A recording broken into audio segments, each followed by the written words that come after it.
Oh, apalagi yang cuma ada di sayur komponennya? Yang spesial, bikin sayur tuh spesial deh.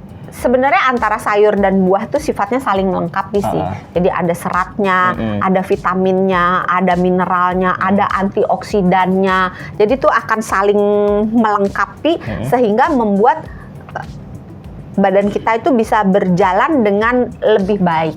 Kalau gitu sekarang ini deh, manfaatnya deh. Tadi kan dokter bilang sayur tuh punya banyak komponen yang cuma ada di sayur. Nah, manfaatnya apa kalau gitu buat tubuh? Serat, manfaat serat buat apa? Bikin kita lebih kenyang. Nggak bisa gampang buang air. Bikin pup jadi gampang. Terus seratnya jadi makanan buat bakteri baik. Terus serat itu membantu kesehatan saluran pencernaan. Terus makan serat itu juga bisa membantu mengontrol nggak cuma berat badan, gula darah juga.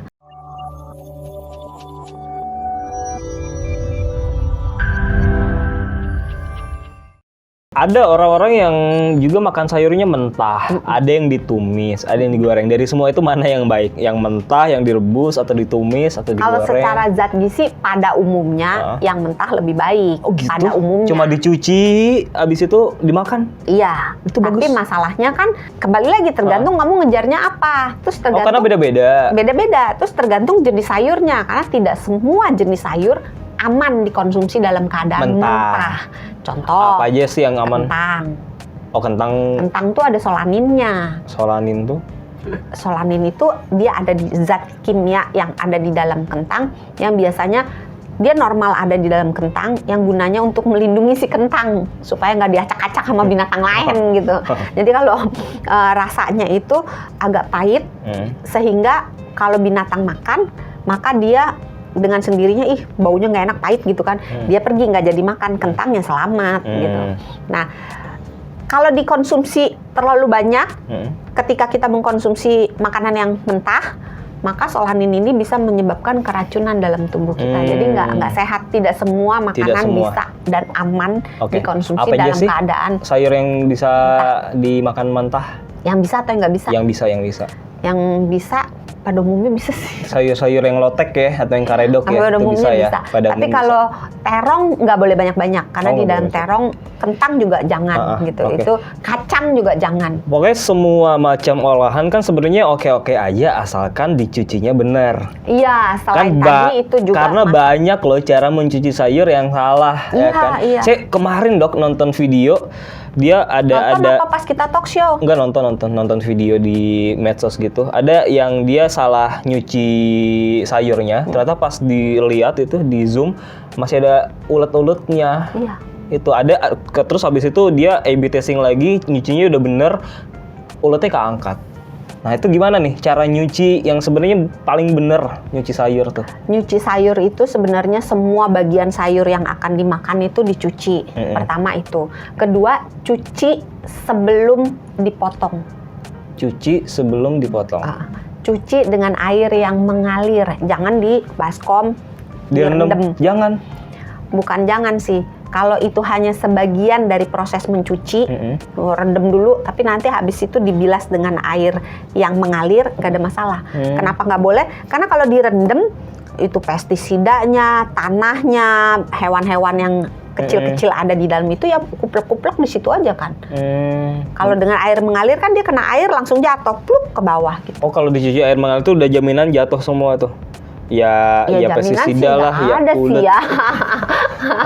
Sebenarnya. Tapi kemungkinan dia akan luruh bersama si air yang mengalir itu kemungkinannya lebih besar daripada kalau kita rendam di baskom. Ada kayak tips tambahan nggak, misalkan supaya benar-benar ampuh ditambahin sama apa gitu nyucinya atau apa gitu? Beberapa orang kan pakai sabun gitu ya. Sabun? Iya, sabun khusus untuk buah dan sayur gitu. Tapi sebenarnya itu tidak terlalu membantu. Perlu. Boleh kalau memang sabun untuk sayur dan buah. Perlu enggak juga sih. Yang penting cucinya dengan teliti. Kalau misalnya daun kan kadang-kadang mama kalau udah buru-buru cuma kupiak-kupiak gitu. Harus sebaiknya dibuka daunnya. Itu kan daun kan kadang-kadang suka, apalagi kalau udah layu ya belinya yang udah agak siang gitu, daunnya kan suka agak nutup. Itu harus dibuka supaya seluruh bagiannya itu kena air mengalir. Itu kan tadi mencuci ya. Sekarang menyimpan. Apakah perlu dijemur juga bisa cuci kayak baju? Beberapa sayur yang mau dikeringkan dijemur dulu. Oh gitu. Apa? Macam-macam sih. Kayak misalnya kalau beberapa tempat kacang kayak semacam kacang panjang itu dikeringin dulu, terus supaya dia jadi Coba. awet. Kacang panjang dipotong namanya jadi apa? Kacang pendek. Kacang panjang lah, Dok. Pendek kan kecil-kecil. Iya, tapi disebutnya kacang panjang juga kan? Kacang panjang yang pendek. Nah, kalau nyimpennya gimana, Dok, yang benar? Nyimpennya dikeringin dulu. Kenapa nggak langsung dimasak aja sih? Kan siapa tahu kan namanya ibu-ibu nyetok banyak, cuci antar buat ntar malam deh. Biasanya kan nyuci Dikeringin, sekalian ya kan? Hah? terus disimpan di wadah yang tertutup. Tertutup. Kalau mau dimasak, sebetulnya kalau sayur tidak disarankan dipanaskan berulang. Jadi masaknya dadakan aja gitu. Oh, nggak boleh nggak boleh misalkan Sebenarnya bukan ada. nggak boleh, lebih baik tidak. Oh, karena kandungan gizinya bisa berkurang. Berkurang. Oh gitu. Jadi Terus nggak. beberapa jenis sayuran kayak misalnya bayam, sebaiknya tidak dipanaskan. Sebaiknya kalau masak sayur tuh ya udah untuk sekali makan aja ya, Iya. nggak usah di stok ya.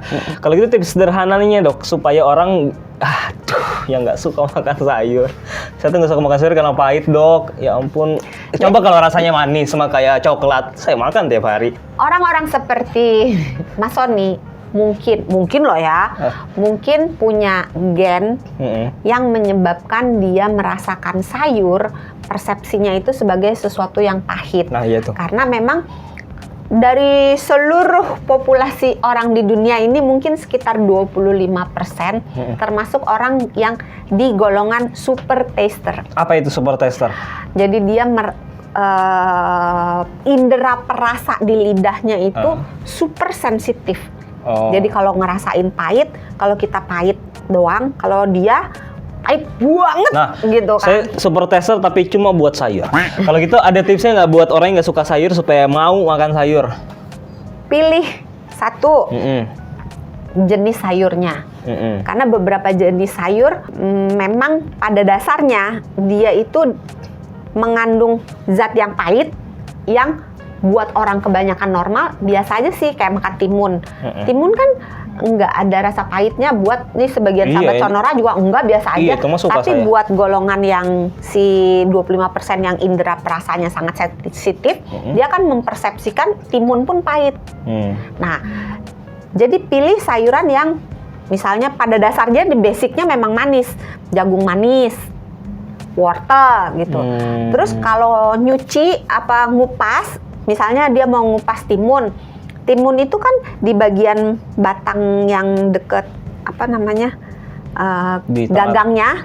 Kan ini gagang terus timunnya manjang gini kan kalau di pohon gitu nanti kan. editor tolong edit ya. Nah, yang di bagian batangnya itu kan pahit tuh seujung gitu kan. Terus makin ke bawah makin tawar kan. Maka kalau kita mau ngupas ke timun dari arah yang paling ujung ke arah batang.